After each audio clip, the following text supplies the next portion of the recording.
अस्सलामुअलैकुम वरहमतुल्लाहि वबरकातुहू। प्यारे बच्चों, मैं हूँ आयशा रमला और आज हम दोबारा कससुल कुरान में आपके लिए एक और स्टोरी लेकर आए हैं। प्यारे बच्चों, मैं उम्मीद करती हूँ कि आपको हमारी ये स्टोरीज पसंद आ रही होंगी। आज यहाँ पे फिर से हमारी स्टोरी सुनने के लिए प्यारे प्यारे बच्चे मौजूद हैं। तो प्यारे बच्चों, अस्सलामुअलैकुम। कैसे हैं आप सब? क्या हो रहा है आजकल? रमज़ान कैसा जा रहा है? बहुत अच्छा। किस किस ने रोज़ा रखा है? हाथ उठा के बताएं। सबने रोज़ा रखा है? जी। माशाल्लाह। गर्मी में रोज़ा पर मुश्किल नहीं लगता? फिर भी रख लेते हैं। किस लिए? कि अफ्तारी करेंगे, मज़े मज़े की चीज़ें खाने के लिए मिलेंगी, या अम्मा अब्बा ने कोई इनाम बताया है? सवाब मिलेगा। सवाब मिलेगा। Very good. क्या यही नीयत होनी चाहिए बच्चों हमारी? जी। प्यारे बच्चों, मुझे ये बताएं कि हज़रत मोहम्मद सल्लल्लाहु अलैहि वसल्लम ने ग़ज़वा ओहद लड़ी थी, ये किस किस को पता है? इस जंग का नाम किस किस ने सुना है? ग़ज़वा ओहद का नाम आपने सुना है? ठीक है। प्यारे बच्चों, ग़ज़वा ओहद के अंदर नबी अकरम सल्लल्लाहु अलैहि वसल्लम ने मुसलमानों को इंस्ट्रक्शंस दी थी, और वो इंस्ट्रक्शंस ये थी कि उन्हें अपनी जगह नहीं छोड़नी, लेकिन उन्हें अपनी जगह छोड़ दी।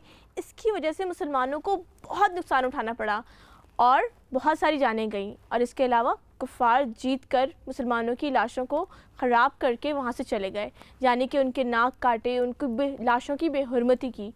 इसके बाद पता है क्या हुआ? इसके बाद ये हुआ कि कुछ अरसा बीच में आराम था। कुफ़ार ने दोबारा से एक बड़ा मेजर प्लान अटैक किया, और आपको पता है इसमें हेल्प किसने किया उनको? कुफ़ार कहाँ पे थे? मक्का में थे। मुसलमान कहाँ पे थे? मदीना में थे। मदीना के अंदर मुसलमानों के अलावा भी एक कौम रहती थी, और वो कौम किसकी थी? यहूदियों की कौम थी। यहूद को बिल्कुल भी पसंद नहीं आ रहा था कि मुसलमान क्यों इतने आराम से यहाँ रह रहे हैं, इतनी अच्छी इनके पास ताकत क्यों हो गई, ये लोग इतने मुनज़्ज़म कैसे होते जा रहे हैं। उन्होंने पता है क्या किया? उन्होंने एक अटैक प्लान किया। लेकिन आपको पता है कि मुसलमानों का और यहूदियों का आपस में एक एग्रीमेंट था। जब नबी अकरम सल्लल्लाहु अलैहि वसल्लम माइग्रेट होकर मक्का से मदीना गए थे, तो उन्होंने यहूदियों के साथ एक एग्रीमेंट किया था कि ना वो उनसे लड़ेंगे ना ये उनसे लड़ेंगे। एक प्रॉपर तरीक़ेकार था। लेकिन उन्होंने क्या किया? एग्रीमेंट की खिलाफ वर्जी की, और पीछे पीछे से इनके दुश्मनों को सपोर्ट करना शुरू किया। बल्कि कहा जाता है कि यहूदी ख़ुद कुरैश के पास गए मक्का के अंदर, और उन्हें जाके कहा कि आप आएँ और आकर मुसलमानों पर अटैक करें, हम आपको मदद करेंगे, हम अंदर से मदद करेंगे। तो उन्होंने कहा ठीक है। उन्होंने अपनी फ़ौजें तैयार की। कहा जाता है कि उन्होंने 4000 का लश्कर तैयार किया। 4000 एक बहुत बड़ी अमाउंट है। 4000 लोगों ने तैयारी की और वो जंग लड़ने के लिए आए। लेकिन नबी अकरम सल्लल्लाहु अलैहि वसल्लम बहुत बाखबर रहा करते थे। उन्हें खबर पहुँच गई कि उन पर अटैक करने के लिए आने वाले हैं। तो पता है उन्होंने क्या किया?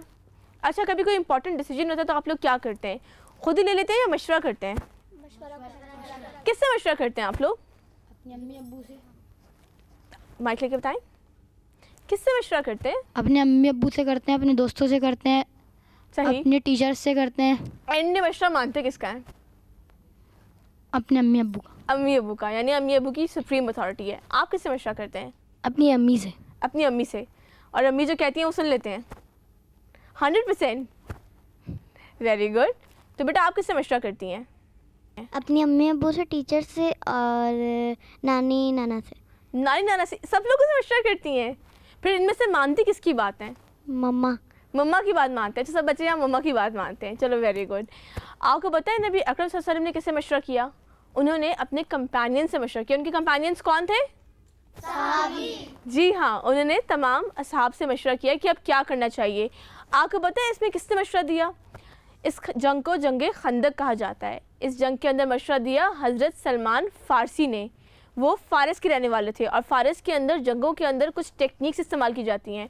आपने देखा है कि हर जगह पे वॉर की टेक्निक्स डिफरेंट होती हैं। उनके यहाँ पे खंदक खोद के अपना दिफा किया जाता था। खंदक पता क्या है?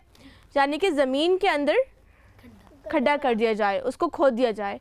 उन्होंने कहा कि हम ऐसे करेंगे, मदीना के बाहर खड्डा खोद देंगे, वो उसको क्रॉस नहीं कर सकेंगे। मदीना के अंदर 3 तरफ से पहाड़ थे, यानी कि वो कवर्ड था। सिर्फ एक साइड ऐसी थी जहाँ से वो अटैक कर सकते थे। उन्होंने उस एक साइड को डिसाइड किया और इसके बाद उसको खोदना शुरू किया। कहा जाता है कि 10-10 आदमियों पे 40-40 हाथ खंदक खोदने का काम डिवाइड किया गया। यानी इससे क्या समझ में आता है? कि डिवीज़न ऑफ वर्क, कि अगर कोई काम करना है तो सब लोग आपस में पहले डिसाइड कर लें कि काम करना किस तरीके से है। नबी अकरम सल्लल्लाहु अलैहि वसल्लम बहुत डिसिप्लिन थे। लेकिन आपको लगता है कि उन्होंने उनको ऑर्डर किया होगा और ख़ुद जाके अपने घर में रेस्ट किया होगा? ऐसा हुआ होगा? नहीं। तो क्या हुआ? वो भी मदद करते थे। जी हाँ, उन्होंने भी साथ मदद की और कहते हैं कि वो भी सबसे नीचे उतर के साथ साथ हेल्प करने लगे। और सिर्फ हेल्प नहीं करते थे, कहते हैं कि सहाबा रिट्स पढ़ा करते थे और वो उसका जवाब दिया करते थे, यानी कि वो अशार पढ़ते थे मोटिवेशनल और वो उसका जवाब देते थे। और कहते हैं कि कभी नबी अकरम सल्लल्लाहु अलैहि वसल्लम अशार पढ़ते और सहाबा उसका जवाब देते, साथ साथ मिलके उन्होंने उस खंदक को खोदा। जी, तो फिर इसके बाद क्या हुआ प्यारे बच्चों, ये मैं आपको बताऊंगी एक ब्रेक के बाद। तो प्यारे बच्चों हमारे साथ रहिएगा जानने के लिए कि स्टोरी में इसके बाद क्या हुआ। Let's take a short break.